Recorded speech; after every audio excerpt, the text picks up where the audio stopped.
Maravilha, meus queridos! Muito bom novamente estarmos aqui para darmos continuidade, né, ao estudo aí da base constitucional do direito administrativo, né? Quero até te dizer, se você está aqui nesse vídeo, né, chegou diretamente aqui nesse vídeo, cuidado, porque já é a nossa segunda aula, né? Então você vai ver que na nomenclatura aqui abaixo, né, vai estar falando que é a nossa segunda aula do estudo aqui do direito administrativo na sua base constitucional, que é como deve acontecer. Então, se você caiu eventualmente, esse vídeo apareceu para você, volte aqui uma casa, né? Volte aqui para a aula anterior, para que você consiga pegar desde o início aí o nosso estudo do direito administrativo na base constitucional. Tudo bem? Então vamos lá, queridos. Espero aí que os senhores estejam com a Constituição Federal em suas mãos, aí atualizada. É importante que você tenha. Ela é a Bíblia, né?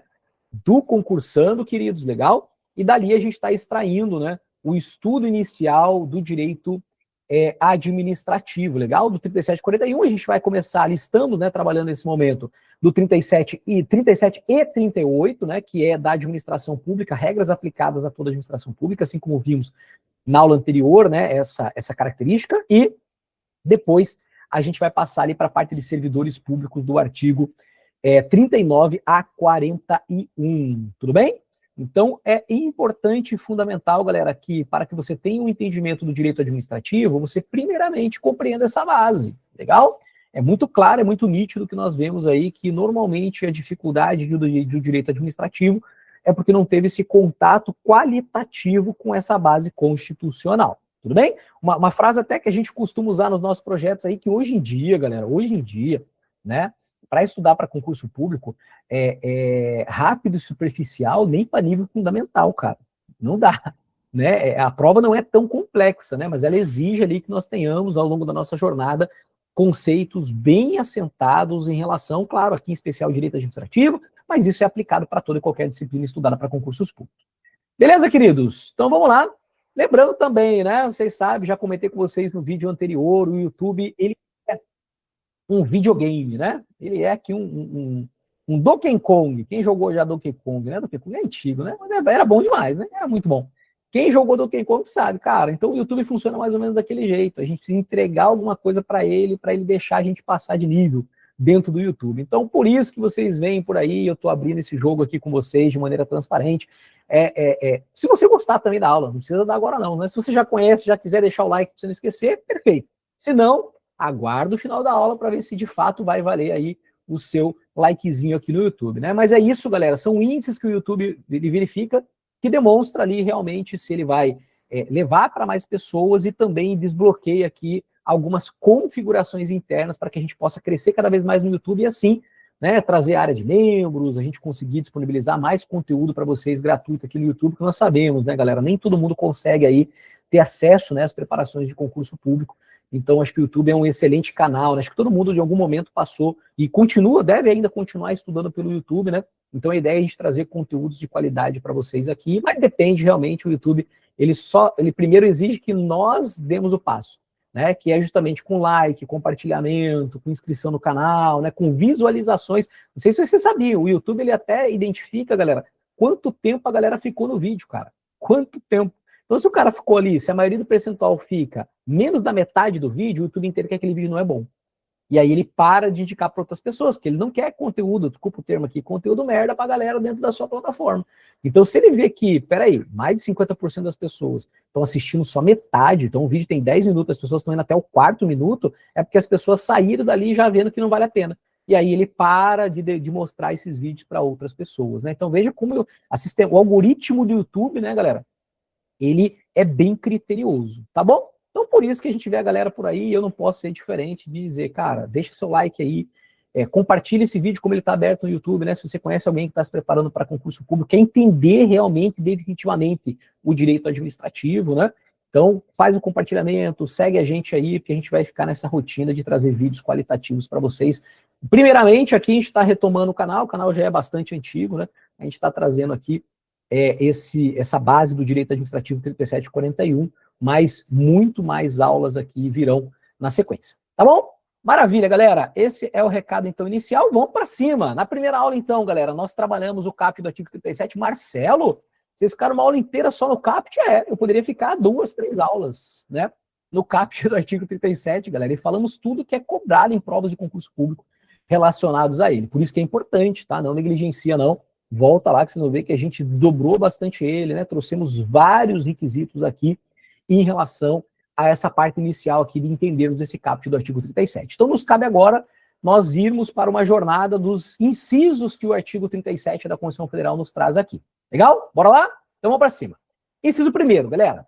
Os cargos, empregos e funções públicas são acessíveis aos brasileiros, que preenchem, não é, aqui conjunção, pronome relativo, né, restritivo, né, sem vírgulas, né, então não é todo brasileiro, é o brasileiro o qual, né, restritivamente, preenche os requisitos estabelecidos em lei. Por exemplo, né, a idade mínima, a gente vai falar até disso aqui um pouco mais à frente, mas a idade mínima é ter 18 anos de idade, legal? É um requisito aí tratado pela lei. Então, claro, é acessível aos brasileiros, sejam eles natos ou naturalizados, né? Aqui nós não temos essa distinção da nacionalidade no aspecto de concursos públicos, tá? Isso a gente sabe que lá no estudo da nacionalidade, artigo 12 da Constituição Federal, nós fazemos distinção ali de cargos privativos a brasileiros natos. Mas aqueles cargos ali, galera, a regra geral, são cargos mais no aspecto até político ou no âmbito aí de altas autoridades dentro dos poderes, né?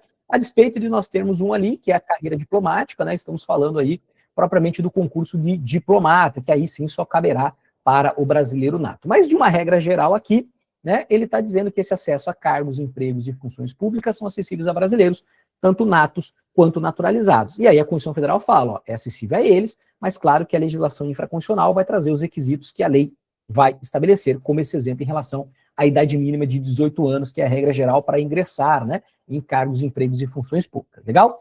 Assim como os estrangeiros, a forma da lei. Beleza. Primeira coisa aqui, galera, a gente fazer distinção quando ele está citando cargos, quando ele está citando empregos e quando ele está citando funções públicas, ok? No estudo, vocês vão ver, já perceberam isso na primeira aula, que todo o dispositivo aqui, galera, que nós trouxemos da Constituição Federal, a gente vai se remeter a assuntos infraconstitucionais, não tem como. Esse assunto aqui, por exemplo, do inciso primeiro, é um assunto que a gente trata dentro de agentes públicos, né? E normalmente, né, eu tenho trabalhado aí nos últimos anos na classificação de Eli Lopes Meireles. Por quê? Porque como a gente foca nas principais bancas do Brasil, né, Sebrasp, FGV, Sesgran-Rio, FCC e VUNESP, essas bancas têm uma tendência nos últimos anos de cobrar baseado agentes públicos em Eli Lopes Meireles. E, na minha visão, quando a gente entende a classificação baseada em Eli Lopes Meireles, a gente consegue facilmente resolver as questões de Maria Silvia Zanella de Piero. Já o inverso gera um pouco de dificuldade. Então veja que esse inciso primeiro já está relacionado com isso, um dos assuntos, né, que são mais cobrados no direito administrativo, que são os agentes públicos, né? Agentes públicos nós estamos falando aqui de gênero. Dentro dele nós temos algumas espécies, né? Vamos até relembrar aqui, ou quem não estudou ainda já começa a se familiarizar, agentes políticos, honoríficos, delegados, credenciados e administrativos. Tudo bem? Então lá, galera, a gente acaba vendo a distinção quando eu estou falando de cargo. O cargo, galera, são aqueles que são estatutários. E cuidado aqui, tá? Esse cargo não é só o cargo efetivo. É o cargo público gênero. E dentro desse gênero, nós possuímos duas espécies. O cargo efetivo, legal, é aquele que faz concurso público. E o cargo em comissão. A Constituição Federal vai tratar muito deles aqui, não só nessa parte 37 e 38, mas também, obviamente, na parte de servidores públicos do artigo 39 a 41. Mas é importante já de largada que a gente faça essa distinção, porque várias perguntas de prova e vários conceitos aqui exigirão de nós esse entendimento em relação a cargos. Então aqui ele está falando que os cargos públicos. Cargo público, então, galera, ele é gênero, ok? Vai ficar claro, inclusive, no inciso segundo aqui. Cargo público é gênero. Ele tem duas espécies. A primeira espécie, cargo efetivo. Basicamente é o que nós estamos procurando aqui agora nesse momento. Legal? É o que a gente está estudando para concursos públicos e entrarmos em cargos públicos efetivos, né? Garantindo ali um estágio probatório de 3 anos e, consequentemente, uma estabilidade dentro do serviço público. Só que dentro de cargo também, quando eu falo cargo público, nós temos também o cargo em comissão, que é de livre nomeação e exoneração, demissível ad nutum. Legal? Então aqui ele está falando do gênero, está falando de tudo. Empregos, galera, que é o meu caso hoje, atualmente, né? Eu, na verdade, já passei por esses 3 aqui.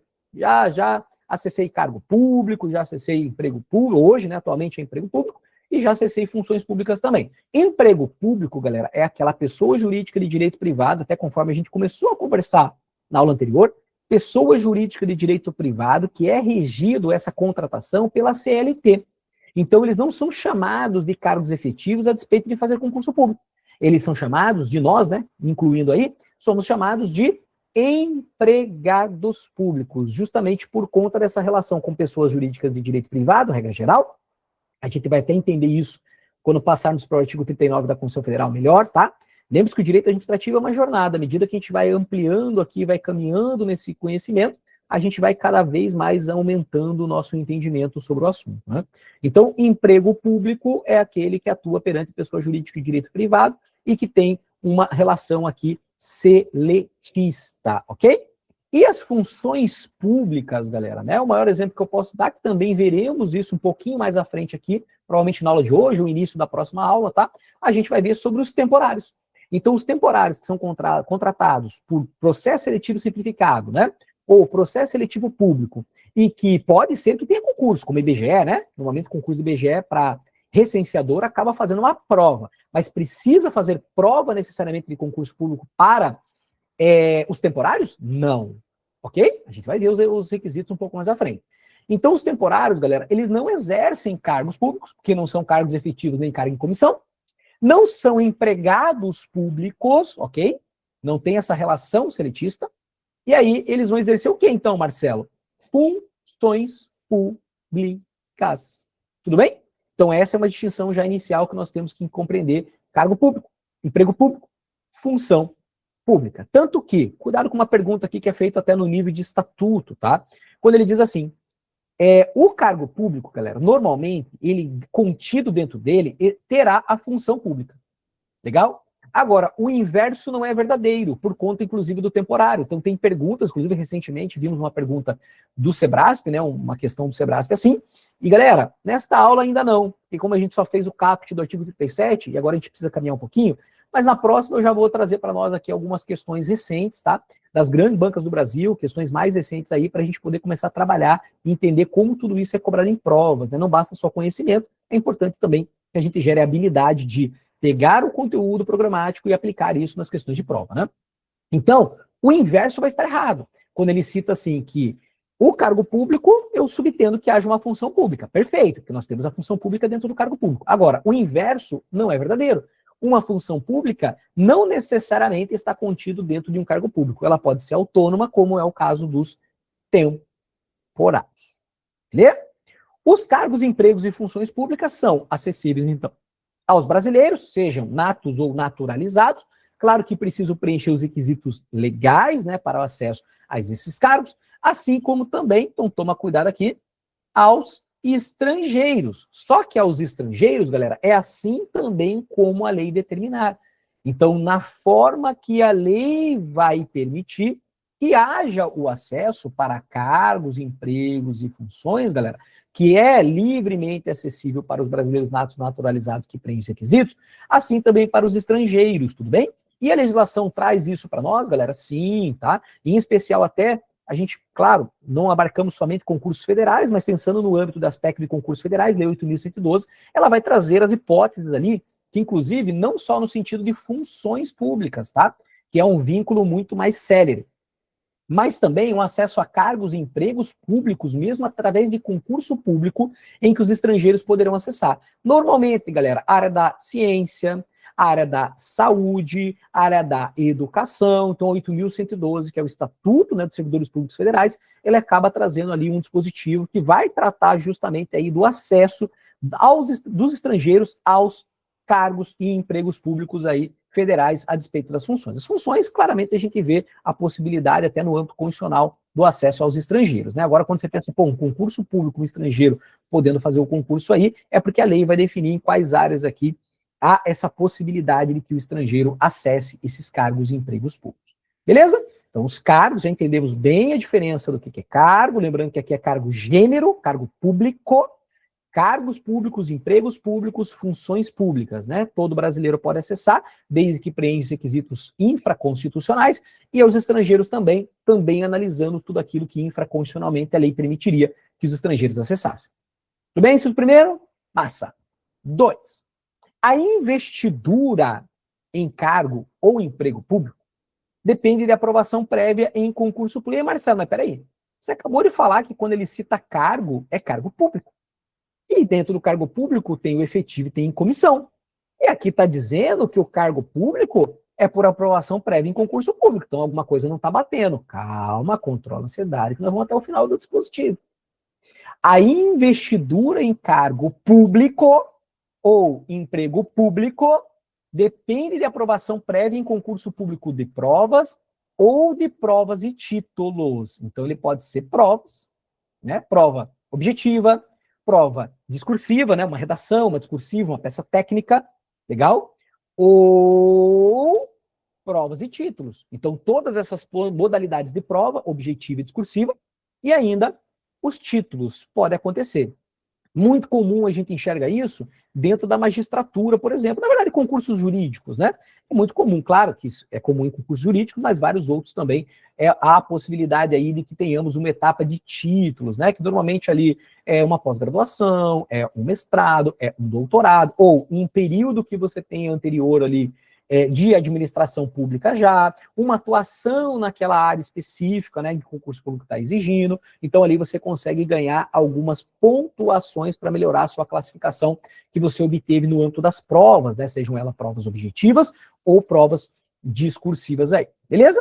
Então, a investidura em cargo público ou emprego público depende da aprovação prévia em concurso público, que esse concurso público pode ser somente de provas, ou esse concurso público pode ter etapa das provas no plural, assim também como títulos. De acordo com a natureza e complexidade do cargo ou emprego, na forma prevista em lei. Então, o que ele está dizendo? Cara, o nível de prova, de conhecimento que deve ser demonstrado, né, os títulos que devem ser exigidos, isso vai depender também aí da natureza e a complexidade que o cargo e o emprego venha a exigir, tudo bem? Então ela precisa ser nesse nível. Por isso que muitas vezes eu falo com vocês, quando a gente está estudando alguns assuntos, poder judiciário, controle de constitucionalidade. Cara, toma cuidado, porque se a gente está falando que você vai fazer concursos que não são da área jurídica, muito provavelmente, né, ele não vai exigir de você na prova, é uma regra generalíssima que a gente vem entrando, saindo, ele não vai te exigir um conhecimento aprofundado de controle de constitucionalidade. Diferentemente, se estamos falando da área jurídica, galera, se você tem formação em direito e vai fazer um concurso da área jurídica, e o teu próprio edital acaba trazendo de maneira expressa, né, o controle de constitucionalidade, o teu nível que você tem que ter de entendimento não basta ser só aquele da Constituição Federal no âmbito de controle de constitucionalidade. Então isso a própria Constituição Federal determina isso. Ela está falando, olha, as provas e os títulos exigidos, se for o caso aqui, né, numa junção da prova e do título, ela tem que conversar com a natureza e a complexidade. Não faz sentido nós falarmos de um cargo que é técnico administrativo do Poder Executivo e que na prova lá de direito constitucional, dentro do Poder Judiciário, ele venha cobrar conceitos infraconstitucionais e doutrinários e jurisprudenciais e controle de constitucionalidade. Ok? Então é uma tendência que a gente vê que até certa forma as bancas acabam respeitando nesse sentido, porque a própria Constituição Federal está dizendo. Então, a investidura em cargo ou emprego público depende da aprovação prévia em concurso público de provas, né? Somente as provas objetivas e discursivas, regra geral. Ou essas provas juntamente com os títulos, né? Conforme nós exemplificamos ali. De acordo com a natureza e complexidade do cargo e emprego. Esse concurso público vai ter uma correlação, o conteúdo programático, né, do que vai ser cobrado, o nível de exigência por parte da banca, as etapas que o concurso vem a ter aqui, né? Então, uma peça técnica, cara, normalmente uma peça técnica é para um cargo ali de nível superior, uma formação específica, né? Ele não vai colocar uma peça técnica, o cara vai fazer um técnico, mesmo que seja judiciário. Normalmente não é uma tendência de se colocar uma peça técnica ali. Não faz sentido que dentro dessas provas, na prova discursiva, acabe se cobrando uma peça técnica para um nível de cargo nesse sentido, que não faz sentido com as atribuições que ele venha exercer. Tudo bem? Então essa é a ideia inicial do inciso 2º aqui. Antes até da gente ver em relação à ressalva, né, galera, é a gente também já começar a se familiarizar com as terminologias, né? Quando a gente fala aqui essa terminologia de investidura, quando a gente trata, galera, de investidura, né, isso é importante, tá? Por quê? Antes de que ocorra a investidura, a gente vai repetir muito isso na sequência, precisa ocorrer a nomeação, que é forma de provimento, tudo bem? Então, forma de provimento originária, inclusive, é a nomeação. Então, o órgão ao qual você está fazendo o concurso, né, ele vai te nomear, tudo bem? Aí você vai receber lá, hoje em dia já não é mais tanto telegrama, né? Ainda tem, né? Ainda tem. Mas, normalmente tem um WhatsApp até, né?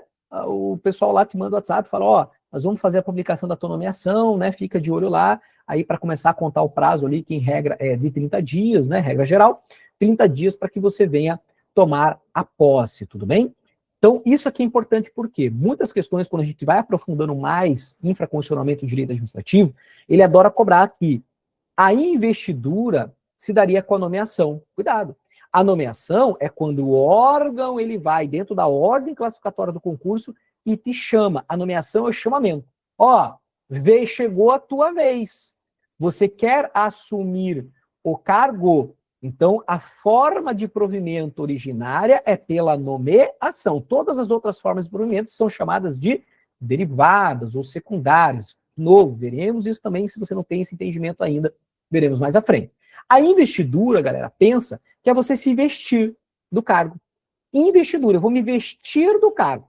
Não é pelo fato de você ter sido nomeado que a administração conta com você dentro daquele cargo. Não, vai precisar de você, de fato, querer assumir o cargo.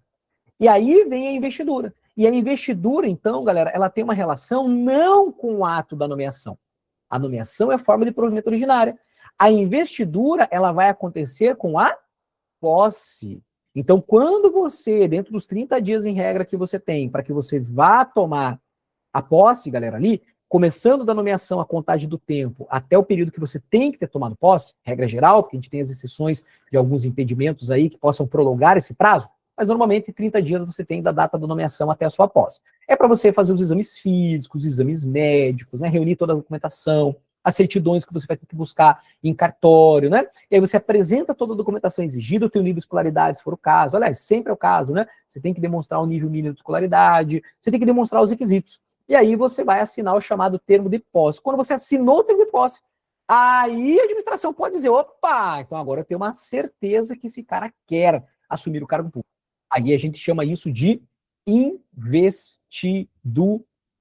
Tudo bem? Então é bom já a gente ir se familiarizando desde já que a investidura acontece com a posse. A nomeação, galera, é a forma de provimento originária dos cargos e empregos públicos, tá?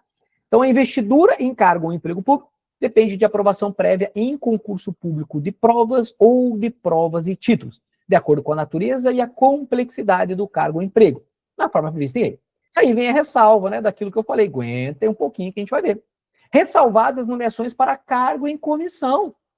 Ah, então ele tirou dos cargos públicos, Marcelo, o cargo em comissão. Isso.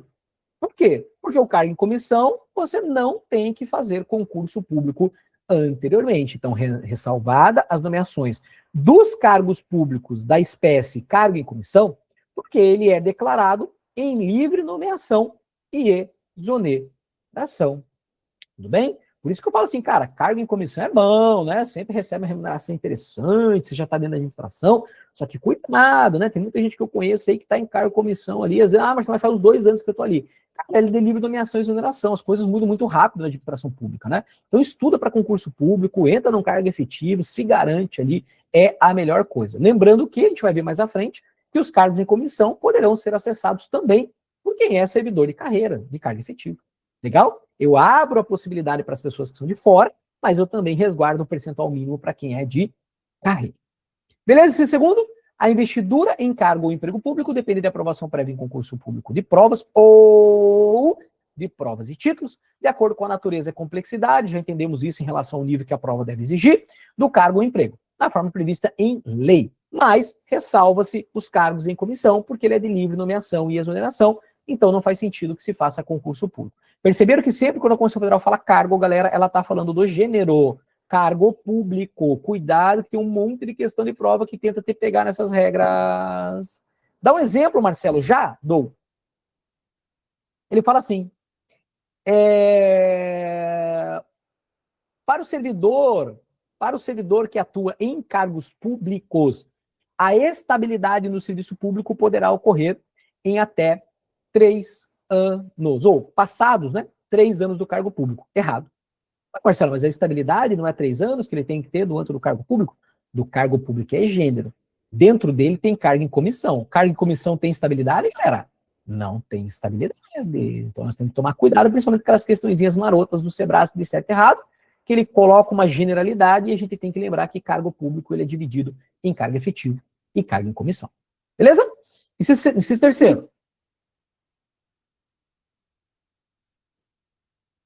O prazo de validade do concurso público será de até.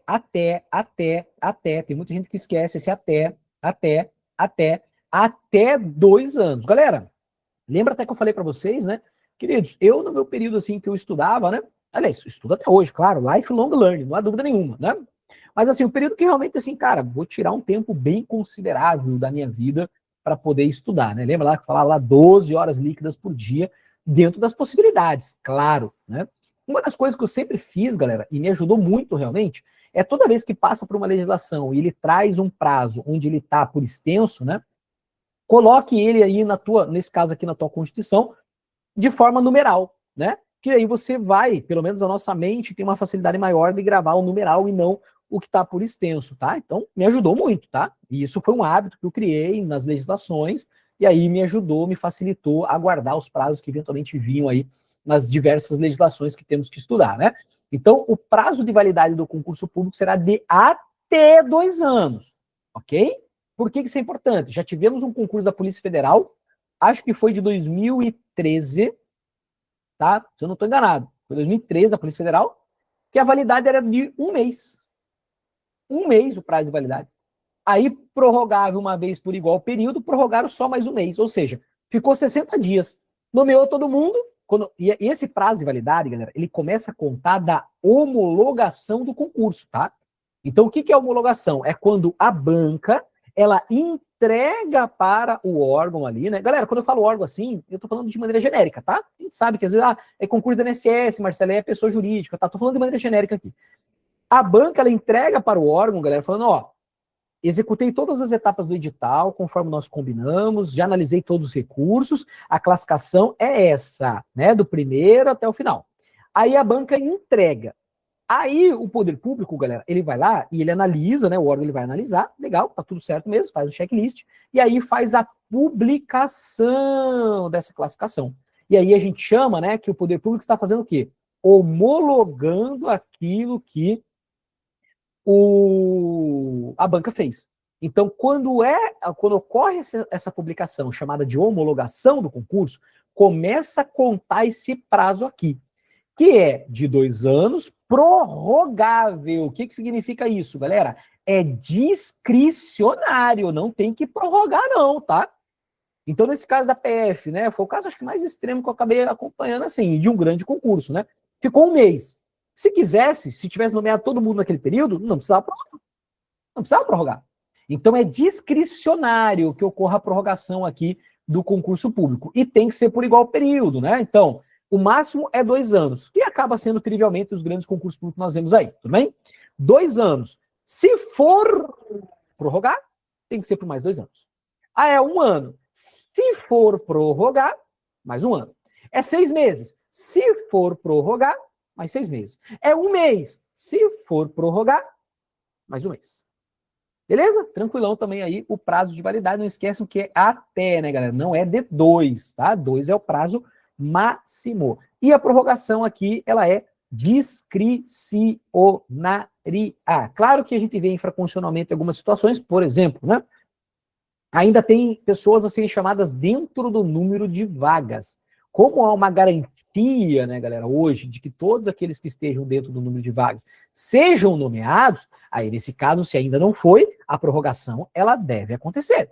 Tudo bem? Porque não nomeou ainda o quantitativo total da galera que está dentro do número de vagas. Tá bom?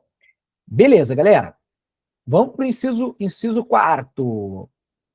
Durante o prazo improrrogável previsto do edital de convocação, aquele aprovado em concurso público de provas ou de provas e títulos, né? Já entendemos ali, né, que pode ser as provas objetivas e discursivas, regra geral, ou elas com o título no final, né? Sempre o ou, a conjunção alternativa ali.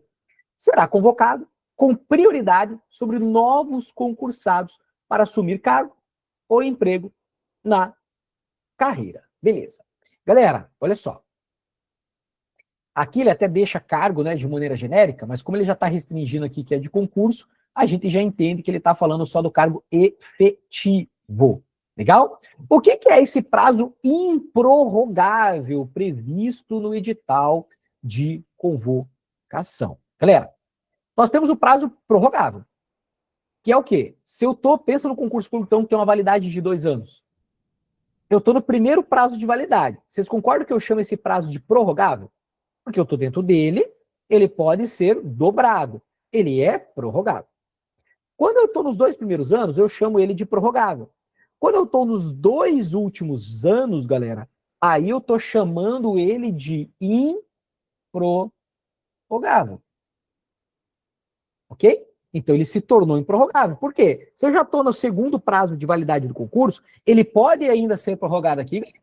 Não pode mais. Ok? Por isso que ele é improrrogável o segundo prazo.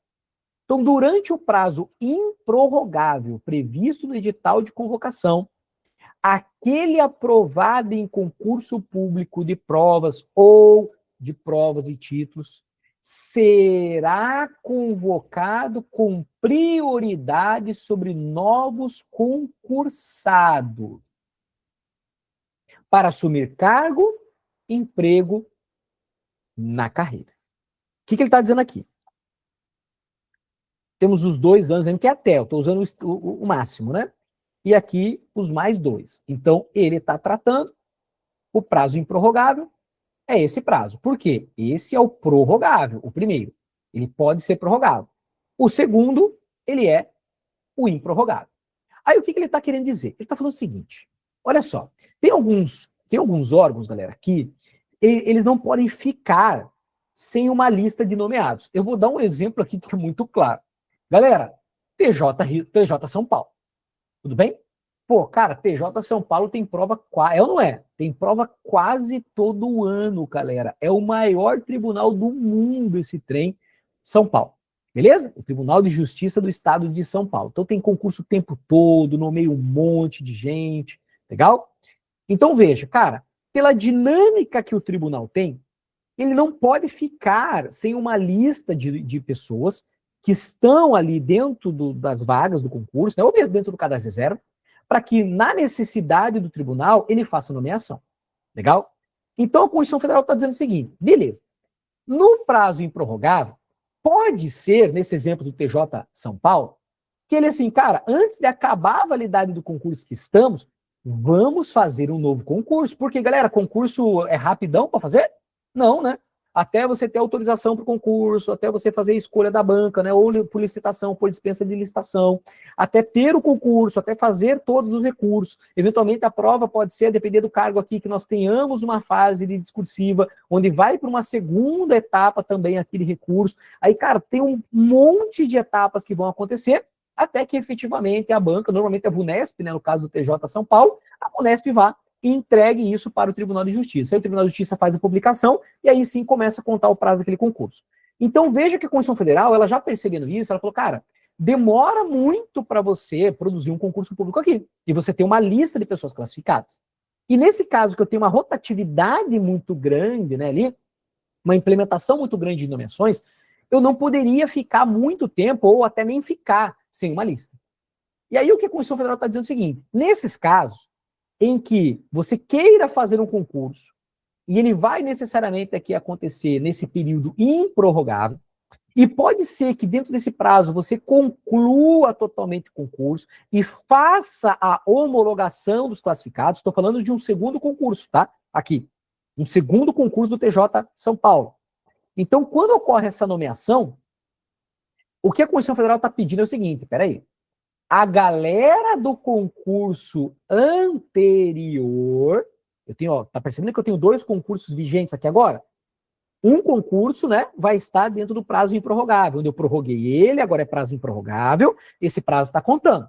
Eu fiz um novo concurso para não ficar a descoberto em quantidade de candidatos aqui para que eu possa nomear, e de repente, então, encavalou um concurso no outro.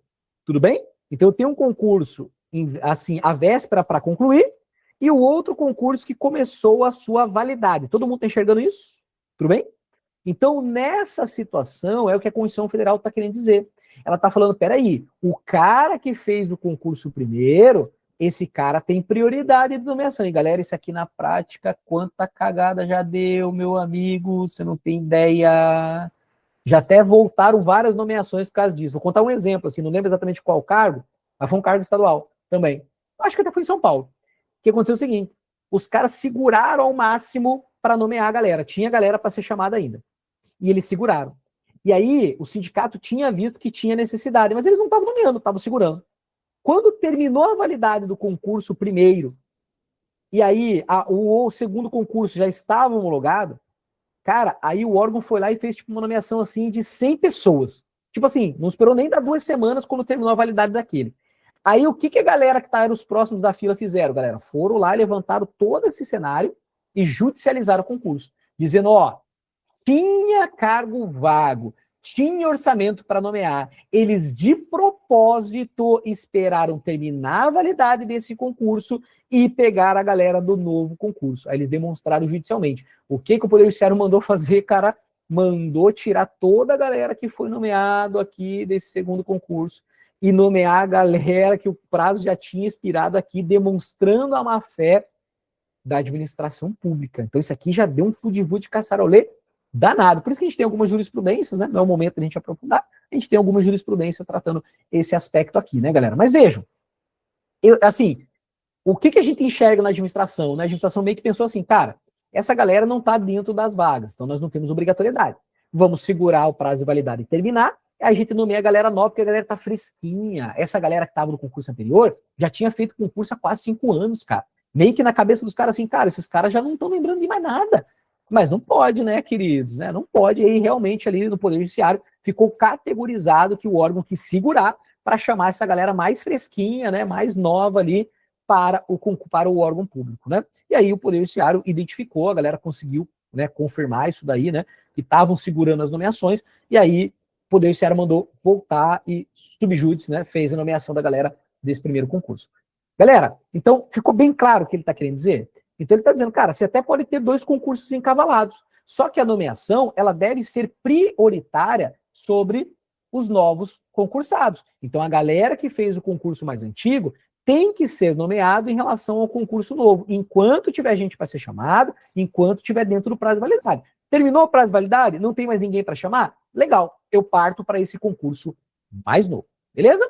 Durante o prazo improrrogável previsto no edital de convocação, aquele aprovado em concurso público de provas ou de provas e títulos será convocado com prioridade sobre os novos concursados para assumir cargo ou emprego na carreira. Perfeito, galera? O que ele está trazendo aqui no inciso 4º, bem tranquilo aí. Legal. Inciso 5º, funções de confiança e cargos em comissão. Olha lá. As funções de confiança, vou até colocar de cor diferente as duas, tá? As funções de confiança exercidas exclusivamente por servidores ocupantes de cargo efetivo. Vou até separar, ó. E os cargos em comissão a serem preenchidos por servidores de carreira nos casos, condições e percentuais mínimos previstos em lei, destinam-se apenas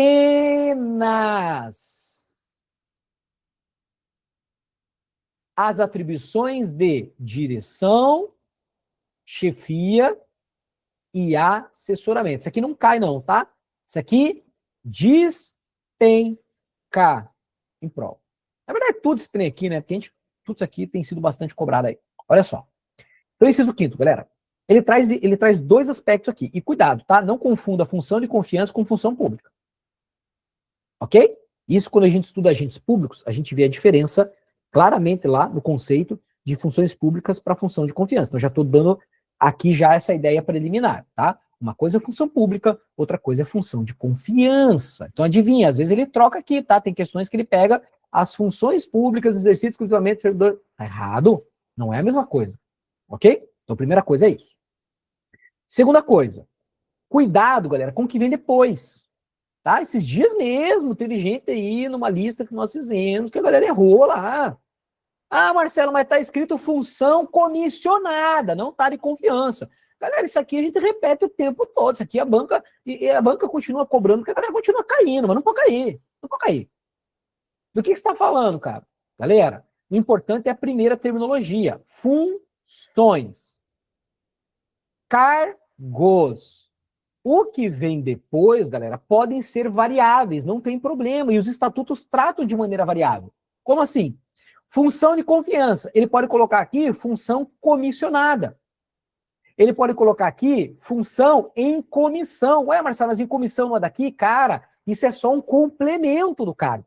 Como pode ser um complemento da função. Então, se ele colocar função de confiança, função comissionada, função em comissão, não importa. Não pode colocar função pública. É isso que ele não pode. Agora, colocou as variáveis ali, galera, no complemento nominal, tá tranquilaço, velho. A interpretação é a mesma. E teve gente, e assim, galera, foi uma escorregada bonita. Mas Marcelo, tá escrito função e comissão. Mas quantas vezes nós falamos que o que importa é a primeira parte aqui, galera? Aqui o que ele vai colocar no final, não importa. Tudo bem? Então, as funções de confiança, função de comissão, função comissionada, é tudo sinônimo, é tudo a mesma coisa. Tanto que no 8.112, no Estatuto Federal, a gente vê lá ele tratando de maneira diversa. Legal? Assim como os cargos em comissão, galera. Pode ser cargo de confiança, cargo em comissão, cargo comissionado, pode ser, não tem problema as variáveis que ele vai utilizar aqui. Legal? Primeira coisa é essa. Na verdade, segunda, né? Primeira, não confundir função pública com função de confiança. E fazer essa distinção da função de confiança com o cargo em comissão, mesmo que ele traga complementos nominais diversos aqui dessas duas terminologias. Tudo bem? Beleza. As funções de confiança, galera, é só para vocês. Por que só para nós, Marcelo? Porque vocês não estão estudando para concurso público? Vocês estão estudando para exercer cargo efetivo. Então, função de confiança, galera, é só para a galera que está dentro do cargo efetivo. 100% das funções de confiança são para os senhores, dentro de cargo efetivo. A Constituição Federal é muito clara, exclusivamente. Beleza? Já os cargos em comissão, galera, aí não. Os cargos em comissão é também para a galera que está fora. Mas a Constituição Federal ela manda guardar um pouquinho para vocês de cargo efetivo.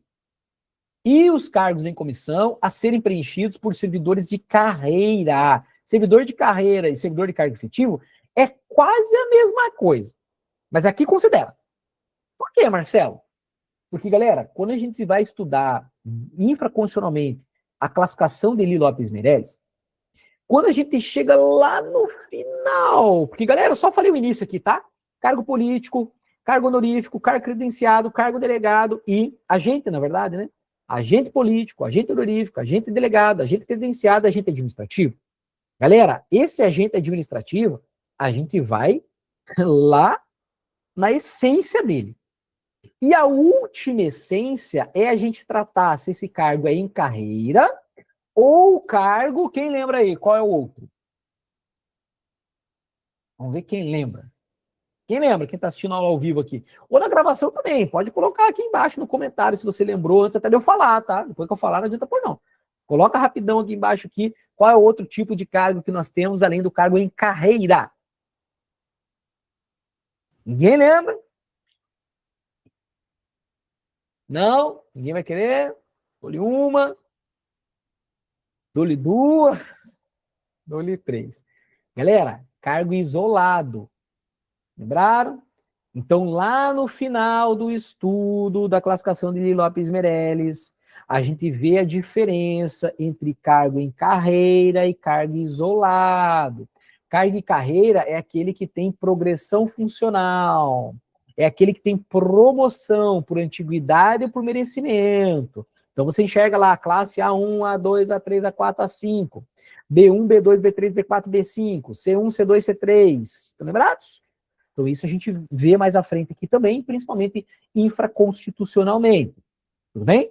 Então, mas aqui, galera, aqui ele não está fazendo bem essa distinção jurídica, tá? Então, basicamente, o cargo efetivo, quando se faz concurso público, regra geral é que ele seja em carreira. Mas nós temos a possibilidade dele ser cargo isolado. isolado, que não tem esse A1, A2, A3, A4, A5, B1, B2, B3, B4, B5, C1, C2, C3, não tem essa progressão, tudo bem? A carreira lá é diferente, até porque o nome fala, em carreira é quando você enxerga a tua progressão e a tua promoção, no isolado não. E nós temos alguns concursos públicos que o cargo ele é isolado, ok? Mas isso a gente vê lá na classificação dos agentes públicos baseado na doutrina de Eli Lopes Meirelles, tá? Mas legal. O que ele está falando aqui, então, é que para a galera que faz concurso público, tem que guardar um percentual mínimo. Esse mínimo, em alguns casos, é mínimo mesmo, tá? Tem uns órgãos aí que os caras abusam, né? Principalmente em poder legislativo, assembleias legislativas, eita glória. Tem um monte de assembleia legislativa aí que tá com 99% de cargo em comissão. E 1% só da galera de cargo efetivo. Então, os caras levaram o pé da letra mesmo, né? Os caras falaram assim, ó, quanto que é o mínimo desse trem aí? Então, põe 1% mesmo aí, né? Mas não pode, galera. Não é essa análise literal do que está escrito aqui. Mas, enfim. Então, os cargos em comissão, galera, eles são para a galera que está fora. Mas vai resguardar um pouquinho para a galera que já está fazendo concurso público. Então, quem faz concurso público engole todas as funções de confiança e um percentual mínimo de cargo e comissão. A galera de fora só pode acessar os cargos em comissão. Tudo bem? E aí, para finalizar, destinam-se apenas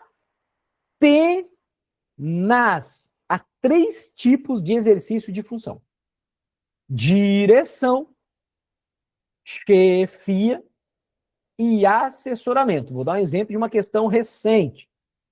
Colocou lá o enunciado grandão FGV, aí no final falou que esse acesso aqui seria para atividades meramente administrativas.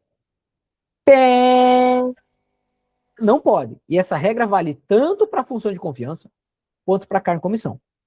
Elas são destinadas aqui, galera, as funções e os cargos, são destinados para as funções de direção, chefia ou assessoramento. Qualquer atividade que não se enquadre em qualquer uma dessas 3 nomenclaturas, não é possível que ocorram nomeações para funções de confiança ou cargos em comissão.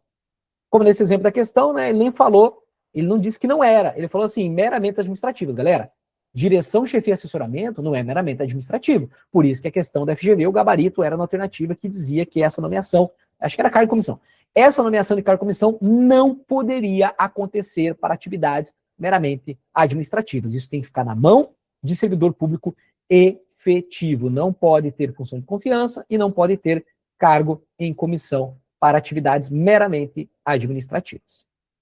Tudo bem, inciso 5º?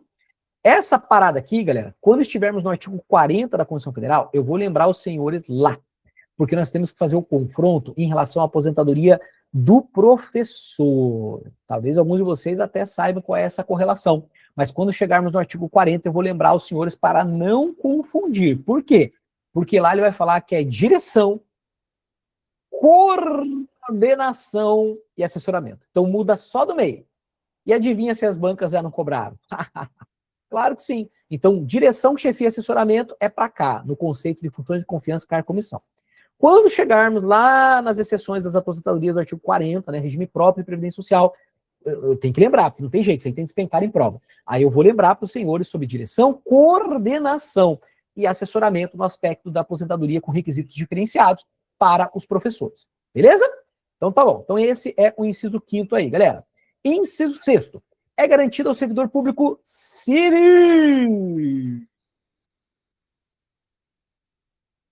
Civil, civil, civil, civil, civil. O direito à livre associação sindical. Cadê o dispositivo 7º aqui? Cadê o 7º? Tá aqui. 7º. O direito de greve será exercido nos termos e limites definidos em lei específica. Então aqui está falando de associação sindical, ou seja, sindicato. E aqui está falando de exercer o direito de greve. Beleza? Então vamos lá.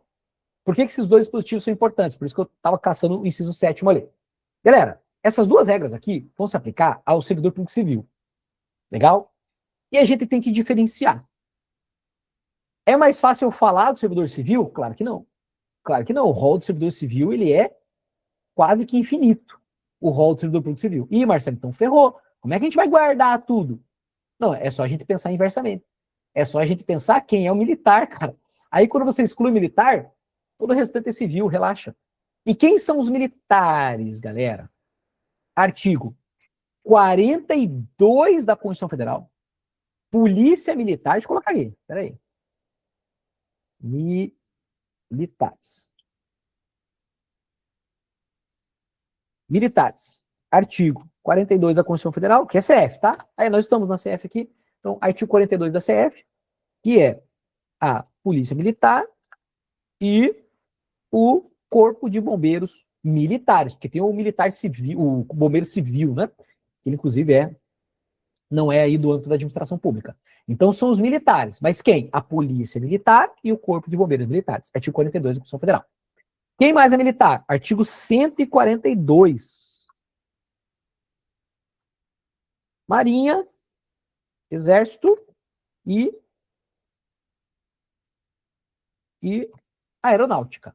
As Forças Armadas, lá do artigo 142 da Constituição Federal. Essa rapaziada é que são os militares, esses 5. Polícia Militar, Corpo de Bombeiros Militares, Marinha, Exército, Aeronáutica. Ou seja, tirou os militares, todo o restante é civil. Muito mais fácil. Muito mais fácil de entender. Beleza? Do que você cair na prova, pô, esse cara aqui é civil, não é, e agora? Meu Deus, só pensar se não é militar. Não é militar? Então é civil, acabou. Tudo bem? E para os militares, galera, a gente estuda muito dentro do direito administrativo excepcionalidades dos militares. 2 delas são essas daqui, que é sindicato e greve. Então, Marcelo, mas aqui não está falando dos militares. Galera, confia, tá? Porque na parte dos militares ele diz que ao militar não é dado o direito de greve. Tudo bem? Então, 2 das excepcionalidades que nós temos para aplicar ao servidor militar, só tem mais uma aqui para a gente aplicar. 2 delas estão aqui já, ó. Não pode se sindicalizar, então não tem um sindicato dos militares. E não pode exercer o direito de greve. Quem lembra qual é a terceira vedação que nós temos dos militares?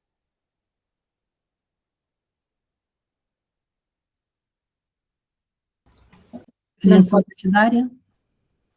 Partidos políticos, perfeito. Então, a filiação partidária. Legal? É a terceira exceção que os militares não podem, só os civis. E, Marcelo, mas não, cara, acho que você está falando uma coisa aí que não faz sentido, porque na eleição passada, eu vi vários militares, Marcelo, nas eleições. Estou vendo até alguns militares se movimentar agora para essa próxima. Galera, isso a gente estuda dentro da parte de direitos políticos, tá? E partidos políticos, inclusive infraconstitucionalmente também. Os militares, eles não se filiam ao partido. Só que tem uma regra, galera, que no Brasil não tem candidatura avulsa. Então ele precisa sair por um partido, ele sai por uma legenda. Mas não ocorre-se o ato jurídico da filiação partidária lá no cartório eleitoral. Tudo bem? Por quê? Porque é uma vedação constitucional. Eles não podem se filiar a partido político. Tudo bem? Os militares. Então, o que militar não pode fazer? Se sindicalizar, exercer direito de greve e se filiar a partido. Guarda, as 3 exceções que militar não pode fazer. Tudo bem? Militar não pode fazer. Só os civis. Quem são os civis? Exclui-se os 5 militares, todo o restante é civil. Mas peraí, antes de passarmos para o próximo dispositivo, tem um detalhe aqui que tem despencado em provas. O direito de greve. Galera, o direito de greve, além dele não poder ser exercido pelos militares, ele não pode ser exercido pela galera da segurança pública. O que eu escrevi aqui, Jesus? Meu Deus do céu. Segurança pública. Pela galera da segurança pública. E essa galera da segurança pública, eles estão lá no artigo 144 da Constituição Federal. Corre aí na tua Constituição Federal, vai lá e dá uma olhada naquela galera. Então você vai ver ali Polícia Federal, Polícia Rodoviária Federal, Polícia Ferroviária Federal, Polícia Civil. polícia penal, né? O policial penal, que é o antigo agente penitenciário, hoje ele é policial penal. Lá dentro também tem polícia militar e corpo de bombeiros, mas eles já estavam aqui na exceção, né? Eles já estavam, mas eles estão também no 144. Legal? E aí nós vamos ter uma atualização daqui a pouco, né, em relação aí às polícias municipais, né, vai vir uma emenda aí com as polícias municipais, mas a gente tem o parágrafo 8º do 144, que é a guarda municipal, inclusive, a gente tem o parágrafo 10º do 144, que fala do agente de trânsito, legal? Então, a galera que está dentro da segurança pública, a despeito de não ser todos eles militares, na verdade é só o policial militar ou comandantes militares. Todo o restante é civil. Todo o restante é civil. Então já guarda aí. Essa vedação dos militares exercer o direito de greve é estendido para a galera da segurança pública, a galera que está lá no artigo 144 da Constituição Federal. Então, o servidor civil pode sindicalizar? Pode. Servidor civil pode se filiar a partido político? Pode. Servidor civil pode exercer o direito de greve? Pode, desde que não sejam civis da segurança pública. Ok? E o que os militares não podem? Se sindicalizar, fazer greve, se filiar a partido político. Quem são os militares? Polícia Militar, Corpo de Bombeiros Militares, de acordo com o artigo 42, e Marinha, Exército, Aeronáutica, Forças Armadas, de acordo com o artigo 142 da Constituição Federal. Tudo bem? Vocês prometem para mim que vocês vão guardar isso aqui? Isso aqui vai caminhar com a gente até... Cara, isso aqui cai todo final de semana em prova de concurso aí. Tá bom? Último detalhe aqui, para a gente poder passar para o próximo dispositivo. Exercício de greve será exercido nos termos dos limites definidos em lei específica. Qual a eficácia que nós temos? Isso aqui a gente estuda lá no início do estudo do direito constitucional, né? Onde a gente vê eficácia de norma, plena, contida, limitada. Essa eficácia é uma eficácia limitada. Eficácia limitada é aquela que a Constituição Federal dá um direito e ela diz que a lei vai dizer como esse direito vai ser e esse direito não acontece. Eu fico travado. Eu tenho o direito, mas eu não consigo exercer, porque a Constituição Federal falou que a lei me traria isso. Como eu vou exercer esse direito? E aí, galera, direito de greve é o maior exemplo das provas de direito constitucional em relação à eficácia de norma limitada. Tudo bem? Por que isso é importante aqui? Claro que é momento de discutir em outro fórum, nem propriamente. Mas isso é importante, galera, que nós tenhamos essa... É importante que nós tenhamos essa visão aqui. Por quê? Essa situação do direito de greve, galera, ele fala definidos em lei específica. Galera, nós não temos hoje, atualmente, essa lei específica do direito de greve do servidor.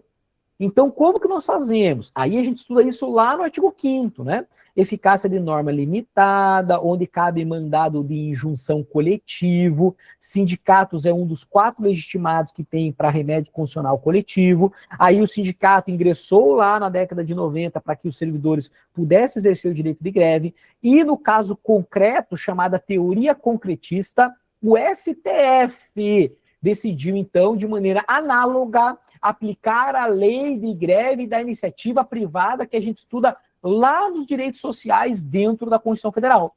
Então, hoje, galera, no que caber, que a decisão vai nesse aspecto, no que couber, aplica-se, então, o regramento da lei de iniciativa privada da greve aos servidores públicos. Tudo bem? Por isso que hoje a gente vê comumente o servidor público podendo fazer greve, desde que não sejam essas exceções, né? O servidor pode exercer o direito de greve, mas não tem a lei. Como é que faz? Teoria, como fez, né? Teoria concretista do STF lá, dando essa possibilidade com efeitos erga omnes e não interpartes do mandado de injunção. Por que isso? Porque, galera, se fosse o efeito geral, né, normal do mandado de injunção, seria para todo sindicato ter que entrar com ação. Aí, então, o STF falou assim, cara, para a gente não ter várias ações aqui, centenas de ações sobre o mesmo caso, então vamos dar uma decisão aqui no mandado de injunção, não com efeito interparte, só para aquela categoria. Aí o efeito foi erga omnes e é mantido até hoje aí na aplicação da lei da iniciativa privada para que nós, servidores públicos, aí possamos exercer o direito de greve. Tudo bem, galera? Vejam quanta coisa tem aqui, né? Claro que a gente vai, né, tem mais coisa infraconstitucional para se debruçar também e a gente ter um entendimento. E assim que entra em cargo público, tá? É esse estudo qualitativo. Estudo superficial não vai te levar a lugar nenhum, você vai achar que você não serve para nada, você vai ficar na fila, vai sair, vai se frustrar, você vai achar que o concurso não é para você. Nada a ver, cara. É que você não para para fazer a oportunidade. É só isso. Nunca vi nada diferente ao longo desses quase 30 anos em concurso público aí, né? É parar, estudar e ter esse entendimento, nomenclatura, aplicabilidades, né? Fazer correlações. Legal? Então, tá aí 2 dispositivos de uma vez só, já pegando também a parte da filiação partidária em relação aos militares. Top?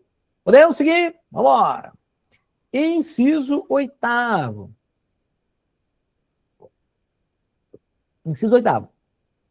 A lei reservará percentual dos cargos e empregos públicos para as pessoas portadoras de deficiência e definirá os critérios de sua admissão. Galera, essa terminologia já não é mais adequada, né? Então, assim, se você for questões de prova, que ele cobrar literalidade, top das galáxias, né? Você não vai brigar.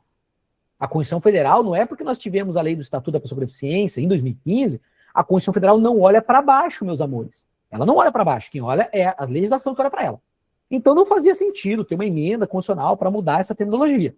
Mas os senhores precisam, até porque o Estatuto da Pessoa com Deficiência é uma das legislações que despenca em provas de concurso, né?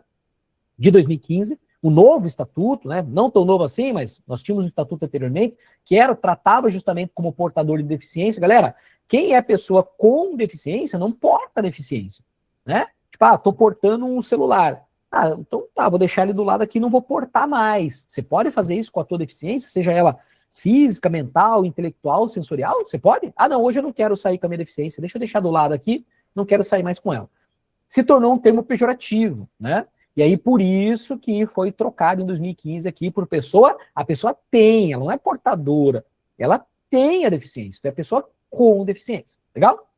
Mas a Constituição Federal ainda traz essa terminologia bastante antiga, né? O que eu chamo a atenção para os senhores? Quando os senhores se depararem com discursivas, né, com redação, não use essa nomenclatura antiga, tá? Já vi gente perdendo ponto já, tanto em redação quanto em discursiva, por usar, se remetendo, é um assunto bastante cobrado, né? Pessoas com deficiência, direitos humanos como um todo, né? É bastante cobrado.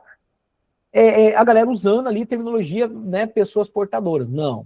Mas estava lá na Constituição Federal. Cara, você está falando sobre o assunto, usa a terminologia adequada. Se o examinador, e normalmente ele tem esse conhecimento, ele fala, ó o tipo do cara aqui, já faz 10 anos que não é mais isso, você perde nota nisso, tá? Às vezes nem sabe que perde nota por causa disso, mas já vimos casos que perdeu nota expressamente por conta disso.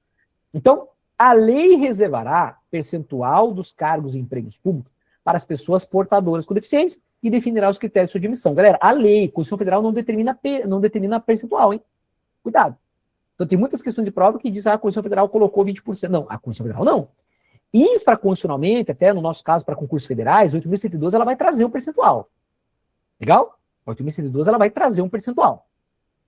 Mas a Constituição Federal ela só diz, vai reservar um percentual de vagas para pessoas com deficiência. E aí, a cada nível aqui, se é federal, estadual, distrital, municipal, eles nas suas legislações é que vão definir qual é esse percentual mínimo aqui que nós teremos garantido, né, que são as cotas, né, usando inclusive aqui o princípio da igualdade material, tratar os desiguais na medida das suas desigualdades. Legal? Então a Constituição Federal é um mandamento dela que se reserve umas cotas, que se reserve cotas, né, para pessoas com deficiência, apesar da nomenclatura estar antiga, porque a Constituição Federal não olha para baixo. Top 9. A lei estabelecerá os casos de contratação por tempo determinado, para atender a necessidade temporária de excepcional interesse público. Galera, de quem que ele está falando aqui? Dos temporários. Lembra que a gente falou aqui? Temporário exerce só função. Não é nem cargo, não é emprego. Aquela contratação temporária. E ela, galera, vai ser por tempo determinado. Normalmente ali 1 ano, né? Pode até ocorrer uma prorrogação. E ela galera, ela é temporária de excepcional interesse público. Então aquilo que a gente vê normalmente hoje em dia é deturpado, não pode acontecer. Essa parada tá lá no STF parado. Essa aí o STF não quer mexer não, não cabe a eles, né? Então, assim, não cabe a eles não é do interesse deles, fica estranho lá parado lá, porque tem uma ação lá judicial de uma ADI que já tá lá, já com o morro em cima do negócio lá, para eles decidirem esse negócio aqui. Que é o quê, queridos? É muito comum a gente enxergar PSS, né, Processo Seletivo Simplificado, que o cara tá contratando assim 1.000 professores. Não é verdade? Fala aí, vocês que estão no Brasil todo aí, você não vê aí? Ah, Marcelo, aqui no meu município aqui, realmente, contrataram aqui 500 professores. Ah, no meu estado aqui, contrataram 2.000 professores. Pode ser até que o C seja assim. Eu tenho muitos assim. Eu tenho falado, cara, vai estudar para concurso, velho. Não, você não vai dar nada, não. Aí conta a pontuação, né, dos anos que ele tá. E tá lá, já faz 10 anos lá, pelo menos, que ele é PSS, né? Amigo, assim, amigo meu chegado mesmo, né? Conheço há muito tempo, sou padrinho da filha, negócio assim, cara. Eu falo, pô, cara, faz concurso, velho. Esse trem aí, um dia você vai ficar, você não vai saber onde você vai. Você fica nessa garantia aí de todo ano renovar o teu PSS aí, porque tá errado. Não é para isso. Galera, o temporário é para excepcional interesse público, para atender esta necessidade. Ter professores em sala de aula, que é o maior exemplo, tá? Tem outros exemplos que a gente pode dar. Mas três professores em sala de aula, galera, é para excepcional interesse público? Não. Essa é a base, né? Saúde, educação, segurança, é a base do Estado Social. Tudo bem? Então, Marcelo, mas não pode ter contratação de professor por PSS? Pode e deve. Então não estou entendendo. Vamos lá. Para casos excepcionais. O professor faleceu no meio do ano letivo. Chama um temporário para cobrir ele até o próximo concurso. Uma professora foi ganhar bebê durante o ano letivo. Chama um PSS enquanto ela estiver na licença maternidade. Uma professora se aposentou no meio do ano letivo. Chama um PSS para cobrir essa excepcional necessidade. Um professor, Marcelo, aqui está se tratando de câncer, teve que se afastar das atividades. Legal.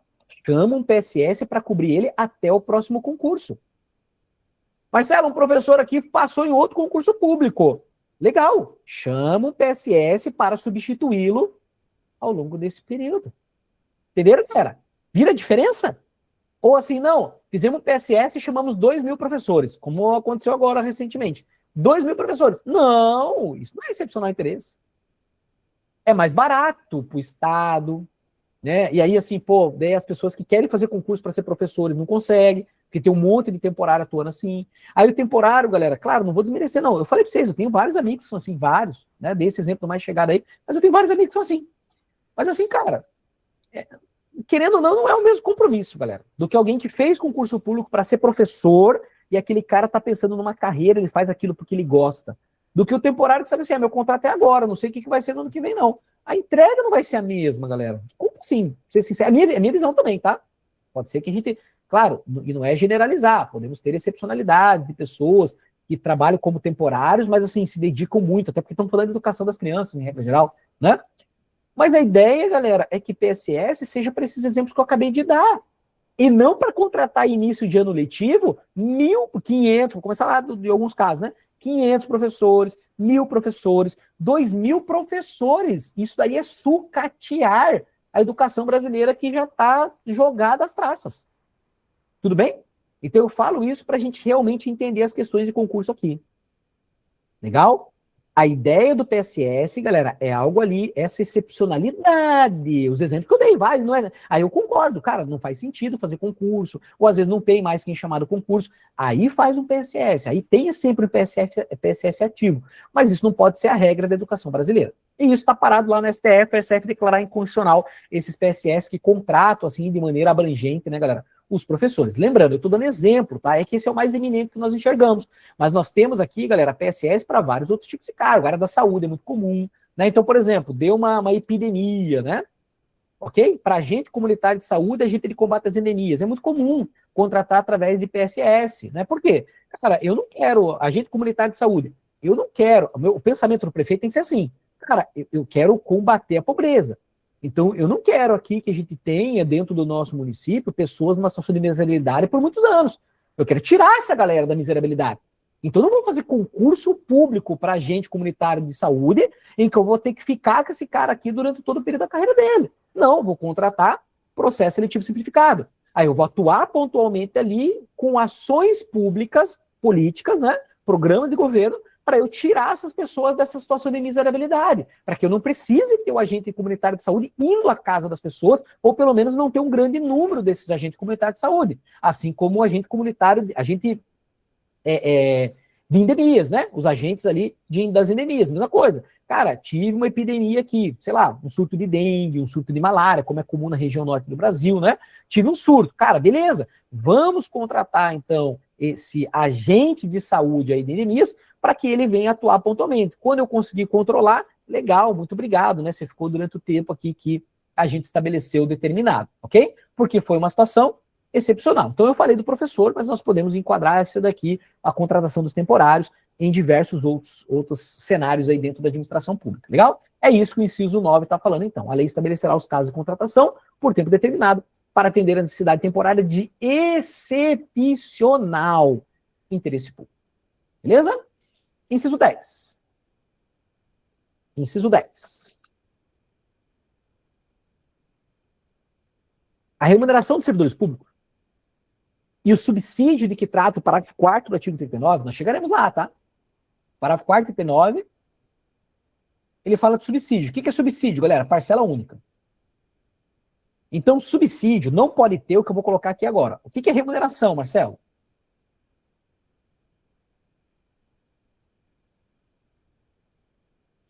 Remuneração é uma equação. Remuneração é uma equação.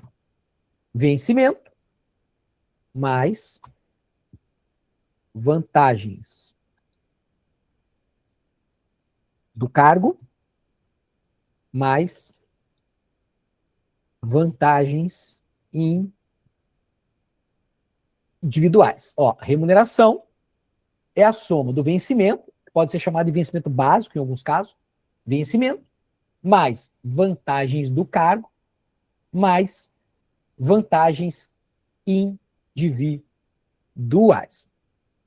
Dentro dessas vantagens, né, galera, a gente estuda isso infraconstitucionalmente, né, nessas vantagens aqui, que seriam os adicionais, os auxílios, até as indenizações. Claro que a indenização não conta, é uma recomposição patrimonial, mas a indenização, quando você vai receber ela em folha, no contra-cheque, ela vem aqui dentro, mesmo sem indenização, tá? Isso a gente tem que discutir melhor lá as indenizações para tomar cuidado com o enquadramento. Mas as vantagens seriam isso: adicionais, auxílios e indenizações. Tudo bem? Que a gente vê infraconstitucionalmente dentro dos estatutos. As vantagens. Então você tem um vencimento básico, você tem algumas vantagens que são do cargo. Então todo mundo que exerce aquele cargo ganha essa vantagem. E você tem as vantagens individuais. Ó, o nome já está falando. Não é todo mundo. Se você, por exemplo, exerce uma função de confiança, todo mundo exerce função de confiança? Não. Mas você vai exercer uma função de confiança, tu vai ganhar um curso a mais aqui, bicho. Tu vai ganhar uma grana a mais, que vai vir aqui. Por exemplo, você vai ser agente de contratação no órgão que você tiver. Aí tu vai ganhar um a mais ali para cuidar da licitação, velho. Tu vai ganhar um a mais. E aí é uma vantagem individual. Por quê? Porque não é todo mundo que está no cargo que recebe essa vantagem. Por isso tem essa distinção aqui no cálculo da remuneração. Tudo bem? Então, eu vou dar um exemplo aqui do INSS. No INSS, galera, você tem um vencimento que ele é inferior a salário mínimo. Ué, Marcelo, vencimento, cara, ninguém pode ganhar menos que salário mínimo, é uma súmula vinculante do STF. Mas cuidado, essa súmula vinculante se remete à remuneração. A remuneração não pode ser inferior ao mínimo. O vencimento pode, tanto que é o caso do INSS, desde que as vantagens do cargo somadas com o vencimento superem o salário mínimo. Entenderam? Cuidado! O que não pode ser inferior ao salário mínimo é remuneração no serviço público. O vencimento pode, tanto que do INSS joga no Google aí agora rapidão para você dar uma olhada. Então ele é inferior ao mínimo. Só que tem outras duas vantagens do servidor do INSS, cada uma ali de 3 pau e pouco. Aí quando você olha, vai lá para cima, 7 mil lá para técnico do INSS lá. Então, você tem o vencimento, que é o básico. Ele pode ser inferior ao salário mínimo, desde que as vantagens do cargo, ou seja, todo mundo que entrar no INSS vão ganhar essas duas vantagens, todos. Por isso que a vantagem do cargo, está no cargo, ganha, não é individual. Agora, você dentro do INSS, você pode ser o gerente de agência. Então, a agência do INSS, galera, tem um gerente que cuida daquela agência. Aí tu ganha um a mais. Mas todo mundo que está lá dentro vai ganhar? Não, é uma vantagem individual. Você pode estar dentro do INSS e ser agente de contratação, cuidar das licitações lá na agência que você está. Ah, e tu ganha uma a mais. Entre outras formas aqui que você pode ganhar vantagens individuais dentro do cargo público, tá? Tem muitas e muitas aqui. Então, essa é a equação de uma remuneração.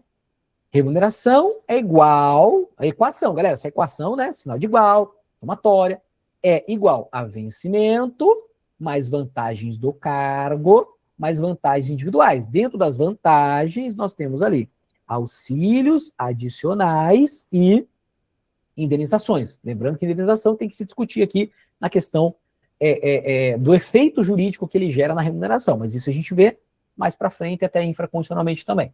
Tudo bem? É importante só nós sabermos. Remuneração é isso aqui. É uma equação. Já o subsídio, galera, que ele está falando aqui, que a gente vai ver lá no parágrafo 4º do artigo 39, ele é parcela única. Subsídio, se o nome do subsídio, né, aliás, o apelido do subsídio é parcela única, então, cara, não vai ter esse monte de coisa aqui dentro, porque essas vantagens, ó, tá no plural, tá dentro, tá no plural. Então, são vantagens. Do INSS, por exemplo, tem duas. Vantagens individuais. Cara, você pode ter várias vantagens individuais. Várias vantagens individuais ali dentro, que você recebe, no plural também. Já o subsídio, risca tudo isso e você recebe só um valor fechado. Subsídio. Parcela única. Que lá, quando nós passarmos pelo parágrafo 4º, artigo 39, ele vai dizer assim, ó, não pode isso, não pode isso, não pode isso, não pode isso, não pode isso, não pode isso, não pode isso, não pode isso, não pode isso, não pode isso, não pode isso, não pode isso, não pode isso, pode isso, pode isso. Ele coloca um monte de coisa. Mas tem uma coisa que ele não coloca.